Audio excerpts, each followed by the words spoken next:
갑자기 잠이 안 오고 체중이 늘어나고 이유 없이 피곤한 느낌이 든다면 이 모든 게 폐경기 증상일 수 있습니다. 실제로 많은 중년 여성들이 폐경 후 건강 변화로 인해 어려움을 겪고 있습니다. 하지만 이 증상을 제대로 관리하면 건강한 중년을 보낼 수 있습니다. 오늘 영상에서는 폐경기 건강관리법, 꼭 챙겨야 할 예방접종, 그리고 생활습관까지 한 번에 정리해드리겠습니다. 먼저 폐경이 오면 우리 몸에서 어떤 변화가 생기는 걸까요? 폐경이란 난소 기능이 멈추면서 여성 호르몬 에스트로겐 분비가 급격히 감소하는 과정을 말합니다. 보통 4,555세 사이에 발생하며 평균적으로 51세 전후로 폐경을 경험하게 됩니다. 그런데 문제는 호르몬 변화가 단순히 생리 중단으로 끝나지 않는다는 것입니다. 첫 번째, 이상지질혈증, 고지혈증 위험 증가. 에스트로겐이 줄어들면 혈중 콜레스테롤 수치가 급격히 변합니다. LDL 콜레스테롤 나쁜 콜레스테롤은 증가하고 HDL 콜레스테롤 좋은 콜레스테롤은 감소하죠. 이 상태를 방치하면 심혈관 질환, 심장병, 뇌졸중 위험이 증가할 수 있습니다. 두 번째, 수면장애 앤드 불면증. 폐경 이후 많은 여성들이 밤에 자다가 깨고 깊이 잠들지 못하는 문제를 겪습니다. 이유는 바로 호르몬 변화가 체온 조절과 신경계를 자극하기 때문이죠.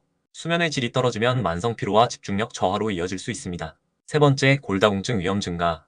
에스트로겐은 뼈 건강을 유지하는 역할을 합니다. 하지만 폐경 이후 뼈에서 칼슘이 빠져나가는 속도가 빨라지면서 골다공증 위험이 커집니다. 특히 50대 이후에는 넘어졌을 때 골절 위험이 크게 증가하기 때문에 관리가 필수적입니다. 그렇다면 폐경 후 건강을 유지하기 위해서 우리는 무엇을 해야 할까요? 첫 번째, 이상지질혈증 예방을 위한 식습관. 콜레스테롤 수치를 조절하려면 포화지방이 많은 음식, 튀긴 음식, 패스트푸드, 가공육을 줄이고 오메가3가 풍부한 생선과 견과류를 섭취하는 것이 중요합니다. 또한 설탕 섭취를 줄이고 섬유질이 풍부한 채소와 과일을 많이 먹는 것이 도움이 됩니다. 두 번째, 수면장애 극복 방법. 잠을 잘 자기 위해서는 규칙적인 수면 패턴을 유지하고 자기 전에 스마트폰을 멀리하는 것이 중요합니다. 특히 카페인 섭취를 줄이고 따뜻한 물로 샤워하는 것도 수면의 질을 높이는 데 도움이 됩니다. 세 번째, 뼈 건강을 위한 필수 영양소 섭취. 칼슘과 비타민 D는 골다공증 예방에 필수적인 영양소입니다. 우유, 멸치, 두부 같은 칼슘이 풍부한 음식을 섭취하고 햇볕을 자주 쬐며 비타민 D를 보충하는 것이 중요합니다. 또한 근력 운동을 병행하면 뼈 밀도를 유지하는 데 큰 도움이 됩니다. 여기서 끝이 아닙니다. 폐경 이후 건강을 지키기 위해 꼭 맞아야 할 예방접종도 있습니다. 첫 번째, 폐렴구균 백신. 면역력이 약해지는 폐경 이후 폐렴 위험이 높아질 수 있습니다. 특히 50세 이상 여성이라면 폐렴구균 백신 접종을 고려해야 합니다. 두 번째, 대상포진 백신.